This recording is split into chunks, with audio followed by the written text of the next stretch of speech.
క్రమశిక్షణ గల నాయకుల దగ్గర పనిచేస్తున్న తమకు ఎవరిపై దాడి చేయవలసినటువంటి అవసరం లేదని, తమ నాయకుడు తమకు క్రమశిక్షణ నేర్పారని కాంగ్రెస్ పార్టీ జిల్లా ఉపాధ్యక్షులు తోట చంద్రయ్య, నియోజకవర్గ యూత్ అధ్యక్షులు పర్ల శ్రీనివాస్ తెలిపారు.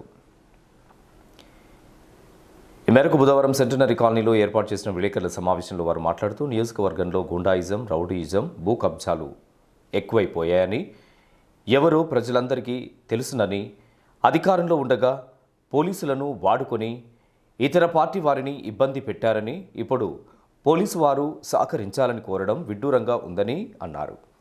నియోజకవర్గంలో జరిగిన అవినీతి పాలన సహించని ప్రజలు వారిని కుర్చీ నుంచి కిందికి దింపారని, ఇంకా వారికి బుద్ధి రాక ఎదుటి వారిపై దుష్ప్రచారం చేయడం తగదని తెలియజేశారు. ఇవాళ మేడే సందర్భంగా అక్కడ జరిగినటువంటి సందర్భం వేరు, టీఆర్ఎస్ మండల పార్టీ అధ్యక్షుడు మాట్లాడిన సందర్భం వేరు. అక్కడ ఉన్నటువంటి స్థానిక మాజీ సర్పంచ్ భర్త అయినటువంటి శంకర్ గారేమో శివకుని నాకు వ్యక్తిగతంగా ఉన్నాయని మాట్లాడుతున్నారు. ఈయన ఏం మాట్లాడతారంటే కాంగ్రెస్ గుండాలంటారు. గుండాయిజం చేసింది నాయకుడు మీరు, రౌడీయిజం చేసింది మీరు, మీ టీఆర్ఎస్ పార్టీ, మంది భూములు ఆక్రమించుకున్నది మీరు. ఇవన్నీ మేము మాట్లాడరాదా, మేము మాట్లాడలేకనా? దొంగ అన్న సందర్భంగా మీరు మాట్లాడుతూ ఉన్నారు. మీకు ఇప్పటికైనా కూడా ప్రజలు గుణపాఠం చెప్తే ఇంకా మీకు బుద్ధి వస్తలేదు. కాబట్టి మీరు మాట్లాడే విధాన్ని మార్చుకోండి, మీరు మాట్లాడే పద్ధతి మార్చుకోండి. అంటే ఇన్ని రోజులు అధికార పార్టీలో ఉండి పోలీసును వాడుకున్నప్పుడు మరి మా మీద ఎన్ని కేసులు అయినా అప్పుడు ఇవన్నీ గుర్తుకు రాలేదా?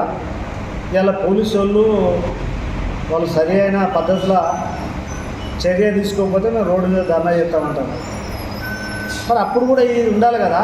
అవతలి పార్టీల ప్రతిపక్షాలు ఉన్నోళ్ళు కూడా వాళ్ళు కూడా మనుషులే, మరి వాళ్ళకు కూడా ఒక పద్ధతి అనేది ఉంటుంది. మేము ఒక పద్ధతిగా మెదలాలనే పద్ధతి మీకు లేదా? మీరు ఎన్ని హత్యలు చేసారు, ఎన్ని మానభంగాలు చేసారు, ఎన్ని మడ్డాలు చేసారు, ఎవరికి తెలియదా? వాళ్ళని ప్రజలకు తెలియదా? ప్రజలకు తెలిసే మిమ్మల్ని ఈ కుర్చీ మీద ఉన్న వాళ్ళని తీసి కింద కూర్చుండే పెట్టారు, కింద ఉన్న వాళ్ళని కుర్చీ మీద కూర్చుండే పెట్టారు. ఇకపోతే కాంగ్రెస్ గుండాలు అనడానికి మీకు అసలు ఆస్కారమే లేదు.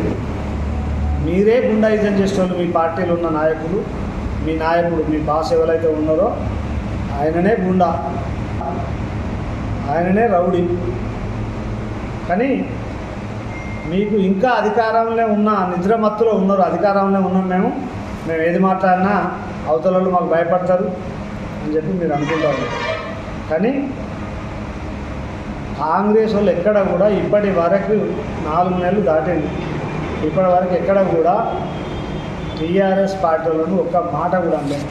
ఈరోజు రామగిరి మండలంలో టీఆర్ఎస్ పార్టీ చెందిన నాయకులు కొంతమంది కాంగ్రెస్ పార్టీకి సంబంధించిన వాళ్ళని గుండాలాగా ప్రెస్ మీట్లో మాట్లాడడం, దొంగ అన్నట్టుగా మాట్లాడతారు. ఇవాళ గుండాలు ఎవరో అనే విషయం ఈ మంత్రి నియోజకవర్గంలో చిన్న పిల్లగాన్ని అడిగినా చెప్తారు. గుండాగిరి చేసిన వాళ్ళు ఎవరో అనేది ప్రతి ఒక్కరికి తెలుసు. భూములు లాక్కున్నది ఎవరైనా తెలుసు. ఇసుక మాఫియా, మట్టి మాఫియా, కమిషన్ల కోసం ఇలా అడిగితే ప్రశ్నిస్తే వాళ్ళని ఎదిరించి కొట్టడం, ప్రతిదీ చేసిన వాళ్ళు ఎవరనేది ప్రతి ఒక్క విషయం ఈ ప్రాంత ప్రజలకు తెలుసు కాబట్టే ఇవాళ మిమ్మల్ని అందరినీ ఇట్లా కూర్చునేబెట్టారు. నిజాయితీ గల నాయకుడు కాబట్టే నా నాయకుడిని ఉన్నతమైన స్థానంలో కూర్చునేబెట్టింది కాబట్టి అది గుర్తుంచుకోవాలి. మీరు మాట్లాడే ముందు బేగంపేటలో జరిగిన ఇష్యూ ఏంటి? ఇవాళ మేడే వేడుకల్లో భాగంగా అక్కడ ఉన్న అమాలీలు, కార్మికులు వాళ్ళు కలిసి సామరస్యంగా, అన్యోన్యంగా వాళ్ళందరూ కలిసి ఒక వేడుకలు ఘనంగా నిర్వహిస్తే అక్కడికి టీఆర్ఎస్ ప్రచారం రావాల్సిన అవసరం ఏముంది? అక్కడికి వచ్చి గొడవకు కారణం ఆ రథాన్ని పిలిపించి, ఆ రథం ఎందుకు ఇక్కడ మేడే వేడుకలు ప్రజలు కార్మికులు చేసుకుంటారని చెప్పి మాట్లాడితే మాట గొడవ సృష్టించింది మీరు. అక్కడ ఉన్న టీఆర్ఎస్ పార్టీకి సంబంధించిన వాళ్ళు చేసి దాన్ని అడ్డుకున్నందుకు అక్కడ ఉన్న యువజన నాయకుని మీద రౌడీ షీట్ అని మాట్లాడే మీకు రౌడీ షీట్ ఎవరి? మట్టి మాఫియా కింగ్ టీఆర్ఎస్ పార్టీ మండల ప్రెసిడెంట్ శంకేసి రవీందర్ హంతకులే సంతాప సభ విన్నట్టున్నది ఈరోజు ఆయన పెట్టినటువంటి ప్రెస్ మీట్ చూస్తే. దందాలు నిర్వహించేటువంటి శంకేసి రవీందర్ ఈరోజు పెట్టినటువంటి ప్రెస్ మీట్ చూస్తే హంతకులే సంతాప సభను పెట్టినట్టు అనిపిస్తూ ఉన్నది. ఏం పెడుతున్నావా నువ్వు, ఏం మాట్లాడినావు నువ్వు? బేగంపేటకు సంబంధించినటువంటి ఒక అవినీతి పరుని పట్టుకొని వీడికి పిలిపించుకొని నేను ఒక రౌడీ షీటర్ అని ఈ విధంగా చిత్రీకరించి బేగంపేటలో అవినీతి చేసింది బుర్రా శంకర్ అనేటోడు. ఈరోజు జరిగినటువంటి కార్యక్రమం ఏం జరిగింది?